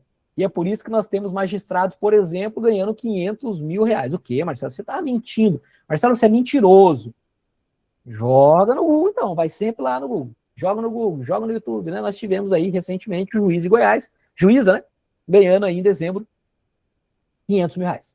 Mas por quê? Marcelo, mas magistrado ganha subsídio. É parcela única? É. Então não pode, cara, não pode vantagem, não pode nada. É. Só tem uma coisa que pode. E o que pode, galera? Indenizações. Indenizações. Então, galera, o detalhe estão nas indenizações. Por isso que o magistrado, que deveria ganhar no máximo, e a gente vai chegar no inciso 11 agora, ele deveria ganhar no máximo 46 mil reais, né, já atualizado aí dos ministros da STF, 46 mil reais, ele chega a ganhar meio, e não foi o único caso não, galera, tá? Todo ano tem. O cara ganha 500 mil reais. Por quê? Porque ele tá lá topado no subsídio dele, que não pode por conta do teto remuneratório, não pode passar ali dos ministros da STF, regra geral. A gente vai ver ali as outras exceções no âmbito dos outros entes federados, né? Ele não pode, mas o que são todas as outras rubricas que aparecem? São todas indenizações. Então guarda que esse negócio que o subsídio é parcela única é uma verdade, mas tem alguma exceção? Tem, né? E as indenizações. Tudo bem? Então o ministro do STF não ganha 46 mil, galera. Não ganha 46 mil o ministro do STF. E eu acho até que deve ganhar algumas indenizações. O problema é que os caras dão uma abusada, né? Os caras dão uma abusadinha nessas indenizações aí que os caras ganham, né? Por exemplo, indenização de terno, né? Paletó ali. Pô, pelo amor de Deus, né? Num país aí onde a gente vê a galera aí, grande parte passando fome. Ah, mas é importante. Pô, cara, não faz muito sentido, né? Mas enfim, vamos focar até no que as provas acabam nos cobrando. É importante, então, que a gente saiba o que é uma remuneração e o subsídio, que o subsídio não tem tudo isso aqui. Ele substitui tudo isso por uma parcela única. Mas que a gente vai ver no texto do parágrafo 4º, tá, galera? Que ele vai falar, ó, não pode, mas a gente não encontra indenização. E é o que eles usaram para fazer ali os penduricários, chamados penduricários, né? Beleza? A remuneração dos servidores públicos e o subsídio de que trata o parágrafo 4º do artigo 39 somente poderão ser fixados ou alterados por lei específica. Observada a iniciativa privativa, em cada caso, assegurada a revisão geral, anual, sempre na mesma data e sem distinção de índice. Vamos separar isso aqui, porque tem duas informações num dispositivo só. Tem duas informações num dispositivo só. Então, a primeira coisa, já entendemos o que é uma remuneração. Já nos antecipamos sobre o suicídio, mas dá uma lida você na tua Constituição Federal no parágrafo 439. Depois, espera aí, não lê agora não. Quando a gente finalizar. Já vai se familiarizando até a gente chegar lá. Beleza, já entendemos também o que é subsídio aqui. E ele está falando que a fixação e alteração só pode acontecer por lei específica. Os senhores verão várias provas cobrando o seguinte: o presidente ou o chefe do Poder Executivo, o chefe do Poder Executivo está determinando mudança do sistema remuneratório por decreto. Não pode. Ué, Marcelo, mas não é ele o competente observar a iniciativa privativa? Ou seja, ele é o chefe do executivo. Então, para mudar ali, é ele que é o que tem que ter iniciativa. Mas ele tem iniciativa para propor a lei. Então, é ele que tem que começar o processo legislativo no poder legislativo respectivo. Se é prefeito, na Câmara de Vereadores, se é governador, na Assembleia Legislativa, se é governador do Distrito Federal na Câmara Distrital e se é presidente da República no Congresso Nacional, iniciando pela Câmara, que, regra geral, é a casa iniciadora. É o chefe do Poder Executivo, ele começa um processo legislativo, mas ele não pode através do instrumento dele, que é o decreto. Seja ele autônomo ou o decreto regulamentar. Outras mais questões. O Poder Judiciário tomou uma decisão lá numa ação judicial de aumentar a remuneração dos servidores aqui da Justiça Federal. Não. A autoridade máxima da estrutura do respectivo Poder Judiciário é ele que tem competência privativa para iniciar um processo legislativo. Mas ele não pode fazer isso por decisão judicial. O Poder Legislativo respectivo, diante das suas atribuições, através de uma resolução, aumentou a remuneração dos técnicos legislativos da sua casa.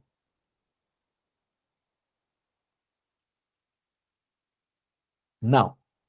Só e somente só por lei tem que ter o trâmite processual legislativo. Então, se o chefe do Poder Executivo quer atuar em termos remuneratórios dentro da sua estrutura, é ele que tem que pedir para a respectiva Casa Legislativa fazer lei. Se o próprio Poder Legislativo quer mudar a situação remuneratória dentro da sua estrutura, ele tem que fazer essa solicitação. Aliás, ele tem que iniciar o processo legislativo dentro da sua casa. Se o Poder Judiciário ele quer alterar o sistema remuneratório aqui, fixar ou alterar, ele vai ter, não pode fazer isso por uma decisão judicial ou qualquer outro instrumento dele. Ele tem que fazer isso através de uma propositura legislativa. Isso aqui não cai, isso aqui despenca toda hora ele falando que pode os poderes atuarem de acordo com seus instrumentos normativos internos. Não pode. Precisa ser por uma lei específica. Tudo bem? E essa lei, mas lei específica, vamos lá. Galera, acho que até eu falei isso para vocês na aula anterior. Lei, ou é lei ordinária ou é lei complementar. Isso a gente estuda lá no artigo, começa a estudar no artigo 47 da Constituição Federal, quando a gente distingue maioria simples e maioria absoluta. Lei ordinária, a Constituição Federal não cita em nenhum momento, ela vai falar lei. Ou ela vai falar lei específica ou lei especial. Ok? É a mesma coisa, as duas. São leis ordinárias. Mas qual a diferença delas, Marcelo? Já caiu em prova? Cara, já. Mas eu vou falar aqui para você. Qual é a diferença? Assim, não é uma coisa campeã da audiência, mas eu vou falar. Lei específica e lei especial. Por exemplo, tá? Dá um exemplo de lei especial, Marcelo. Quando a gente trata, galera, dos crimes de responsabilidade do presidente da República na Constituição Federal, mais à frente do Poder Executivo, ele vai dizer que o rol de crimes cometidos no âmbito, apesar daquele rol que a própria Constituição Federal traz, ele vai dizer que aquilo será disciplinado, o rol e também o processo, através de uma lei especial. Lei especial e lei específica é a mesma coisa, é lei ordinária, igual. Ô Marcelo, mas por que essa nomenclatura? O que significa? Muito simples. A lei especial, galera, é porque eu vou tratar especialmente de um caso já pré-determinado. Um caso já pré-determinado. Então, quando ele fala que vai ter uma lei especial para tratar de crime de responsabilidade, É para tratar do que é e conceituar processo de crime de responsabilidade. Ele definiu. Aí ele chama de lei especial, que não pode tratar de outro assunto, a não ser crime de responsabilidade do presidente da República. Aí lá ele fala que tem que ser através de uma lei especial. A lei específica, galera, ela é também uma lei ordinária, como é a lei especial. Então, lei ordinária, lei especial, lei específica, é tudo a mesma coisa. Só que ele está dizendo na lei especial, ó, não pode tratar de outro assunto a não ser especialmente, nesse exemplo que eu dei, crime de responsabilidade. A lei específica é que também não pode tratar de outro assunto. Porque é muito comum, galera, leis ordinárias, as casas legislativas, elas juntam várias discussões numa única lei, tá? É comum isso. Eles juntam tudo numa única lei, aí vai gerando os efeitos jurídicos necessários. Quando a Constituição Federal ela fala que é uma lei ordinária, mas ela fala especial, só pode tratar especialmente daquele assunto. E específica não pode tratar de outro assunto. Só que ela, galera, não está determinando o teor da lei. Marcelo, não faz sentido. Porque ele está falando que é para questão remuneratória. Não, você não entendeu. Porque aqui, galera, está falando o seguinte, olha como é que ele não está determinando especificamente o assunto. Ele só está dizendo, é para tratar de fixação ou alteração, de remuneração, subsídio, então é por lei específica. Aí ele está falando assim, cara, eu não sei se é do Ministério Público, eu não sei se é da Defensoria Pública, eu não sei se é do Poder Executivo Estadual, eu não sei se é do Poder Judiciário do Estado, do TJ, do Piauí. Eu não sei. Eu não consigo te dizer agora. A Constituição Federal está falando. Eu não consigo te dizer. Mas eu quero que seja por uma lei ordinária específica. Não pode tratar outro assunto junto. E aí, por isso que ela coloca específica. Por quê? É um assunto específico. Mas ela já sabe previamente de qual servidor eu estou falando, qual carreira eu estou falando, qual poder eu estou falando? Não. Já lá, quando a gente vai falar de crime de responsabilidade, cara, é o presidente da República diante dos crimes que ele pode cometer de responsabilidade, que não são crimes comuns correlatos às atribuições do cargo. Então, veja, há uma definição específica pela Constituição Federal. Aí ela chama isso de lei especial. Tudo bem? Então, isso é para você saber, porque isso é muito comum ao longo da jornada de preparação, né? A galera, pô, Marcelo, mas isso aqui é lei ordinária, é um tipo de lei diferente. Não, é lei ordinária. Aí por que ele fala que é específica? Por que às vezes ele fala que é especial? É por esse motivo. Tudo bem? Já caiu? Já, mas é bem remotamente, ele acaba cobrando aí essa diferenciação da lei ordinária específica e a lei ordinária especial. Tudo bem, galera? Então a ideia é que vai mexer na remuneração subsídio aqui, queridos, dos servidores públicos. Isso tem que ser através de lei, não pode ser por um ato normativo específico de cada poder. Não pode. Isso cai demais em provas aí. Tudo bem? Observar a iniciativa privativa é isso, né? Se é o PGR que vai fazer, se é lá a autoridade máxima da defensoria, se é o chefe do Poder Executivo, se é a autoridade máxima dentro daquele órgão do Poder Judiciário, se é a autoridade máxima dentro daquele órgão do Poder Legislativo, é isso que ele está falando. Tem que analisar quem que é o que tem a iniciativa de começar essa discussão legal no âmbito do Poder Legislativo. Tanto que isso aqui, galera, é princípio da legalidade, da reserva legal ou da juridicidade?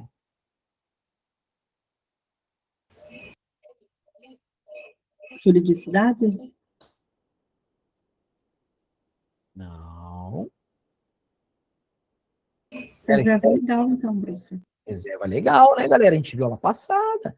Lembra que reserva legal é quando a Constituição Federal ela determina que aquilo que está sendo discutido no âmbito legislativo seja por lei formal, no sentido formal, lei ordinária ou lei complementar. Ok? Aplica-se o princípio da reserva legal. E a segunda parte? A segunda parte. Assegurada a revisão geral anual. Então aqui ele está falando assim, ó, cada um cuida do seu servidor. Depois, no final do dispositivo, ele diz assim, peraí, mas vai ter um trem que é para todo mundo, entenderam? Aqui é específico, cada um vê aí a sua organização. Aqui tá falando, ó, aqui é todo mundo, tudo junto e misturado. Sempre na mesma data e sem distinção de índices. Aí é que tá o detalhe. Aqui cabe para as autoridades respectivas. E a revisão geral anual, galera, cabe para qual autoridade? Pensando no âmbito federal, tá? Quem se arrisca? Presidente da República? Presidente da República. Galera, cabe ao presidente da República, no âmbito federal, ele fazer essa revisão geral anual, meio que como se fosse assim. É como se tivesse assim, cara, peraí, nós tivemos uma inflação. Então nós precisamos fazer uma revisão, assim, uma correção do valor real da remuneração dos servidores. Só que na administração pública, galera, pelo fato das remunerações serem muito elevadas, né? E normalmente quando tem um aumento remuneratório, meio que acaba não cobrindo um acumulado. Legal. Mas é só você olhar, galera. Quem lembra aí, que viu no jornal, estava acompanhando, e isso até está no processo nesse momento em algumas carreiras. Mas quando o servidor público federal tem um aumento remuneratório, quantos por cento é esse trem? Me ajuda aí, quem viu as notícias.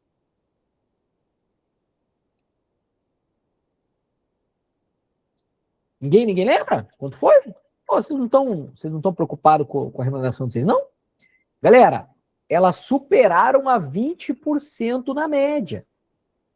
Então, assim, servidor público, ele tem a característica de ter uma remuneração muito acima da média brasileira, muito acima da média brasileira, e ele tem uma característica de quando ele tem aqui uma recomposição, é algo assim, cara, dos servidores federais em regra aqui, foram 21%, né?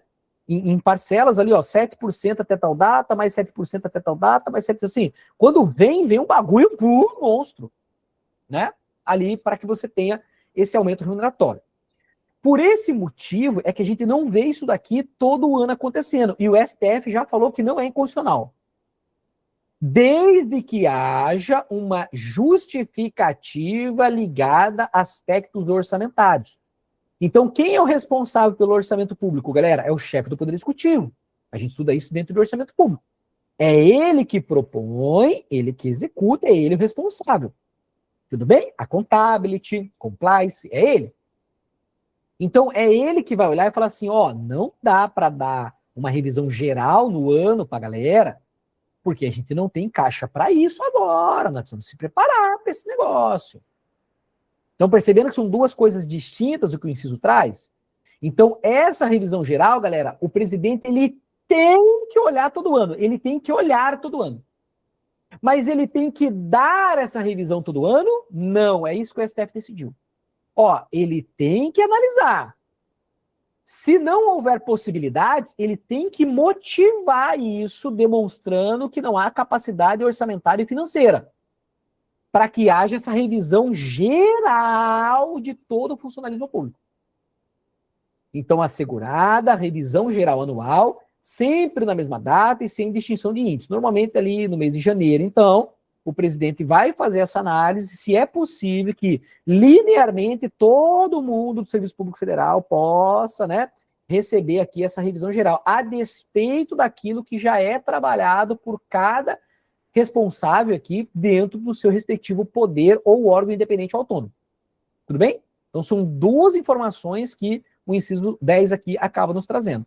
Então essa revisão geral anual, o STF já decidiu, né? Não há uma inconstitucionalidade quando não há essa revisão propriamente, né? Não gera um impacto real, quando o chefe do Poder Executivo consegue demonstrar efetivamente em questões orçamentárias e financeiras que não há possibilidade de acontecer. Justamente pelo fato de que quando o servidor público tem um reajuste, é um reajuste bastante grande, muda bastante a carreira dele ali, naquele reajuste mesmo, não vamos nem discutir a questão de quantos anos isso ficou acumulado, e que o servidor público, dentro de uma média, né, da população geral, né, do Brasil, ganha muito acima. E aí o STF falou, olha, tem que dar uma segurada aí também, né? Todo ano ter essa recomposição, eventualmente pode ser que o orçamento não comporte isso. E quem decide isso é o chefe do Poder Executivo, né? Nesse exemplo federal que estamos dando, o presidente da República. Tudo bem, queridos? Inciso 10? Legal? Essa divisão que nós fizemos ali? Importante. Legal. Galera, olha só. Para não se estender muito a aula, até porque esse inciso é o maior dispositivo constitucional que nós temos, é o maior dispositivo que nós temos na Constituição Federal, inciso 11, que trata sobre o teto remuneratório. Isso aqui realmente é muito importante que a gente destrinche, entenda, separe. Como tem também exceções, eu vou ter que mostrar as exceções para os senhores, então eu não quero me estender muito aqui, né? Porque senão a gente vai perdendo o raciocínio, né? Vai baixando o nosso entendimento aqui. E como esse assunto aqui é muito relevante, então a gente vai fazer uma quebra aqui agora no inciso 10. Na aula número 3 que nós vamos ter, a gente começa por ele, porque a gente já começa com a mente limpa. Aí a gente vai ter uma performance melhor de entendimento do inciso 11, que é o maior dispositivo funcional, até porque a gente tem que dividir aqui federal, estadual, municipal. Temos que entender em relação às pessoas jurídicas de direito privado, né, que não são dependentes do orçamento, que ele não vai citar aqui. Então a gente tem que entender como que a gente vai aplicar isso, que inclusive está nos parágrafos, tá? A gente vai buscar os parágrafos. Então aqui a gente teria que ter um tempo melhor aqui para a gente poder entender o inciso 11 e para a gente não gerar uma performance mais baixa, né? Porque a gente já pegou muita informação aqui, a gente deixa isso daqui para o nosso próximo encontro. Tudo bem? Beleza? Mas tudo bem até aqui, galera? Legal? Estamos entendendo? Façam intervenções aí para quem está no ao vivo, né? Quem também estiver assistindo a gravação, coloca aqui abaixo também se tiver alguma dúvida, vou ter o maior prazer de poder te responder. Pedindo novamente, né? Se de alguma maneira a gente conseguiu te auxiliar na tua preparação, deixa seu like, compartilha com os amigos aí que queiram estudar, se inscreve no canal que vai ter muito mais. Aqui abaixo, né, como eu já comentei, vou deixar o link aqui da mentoria para quem quiser participar na preparação conosco de concurso público. Nesse atual momento, né, tem que ver que dia que você vai assistir essa aula, a gente vai ter um aulão beneficente no dia 21 para Páscoa das crianças de algumas comunidades aqui do Rio de Janeiro. Então, se tu quiser também participar conosco, um sabadão dia inteiro de aula, vai estar o link aqui abaixo também para você poder se inscrever, legal? Vai ser um prazer contar com você lá também. No dia 21 aí não vai ser só administrativo, né? Vai ser constitucional administrativo, administração geral e pública e orçamento público lá no dia 21. Tá bom, queridos? Agradeço então mais uma vez aí vocês. Tamo junto e vamos partir para a terceira aulinha nossa aqui da base do direito administrativo. Fiquem com Deus, galera. Tamo junto aí. Beijo, beijo. Obrigada, professor. Tchau, pessoal.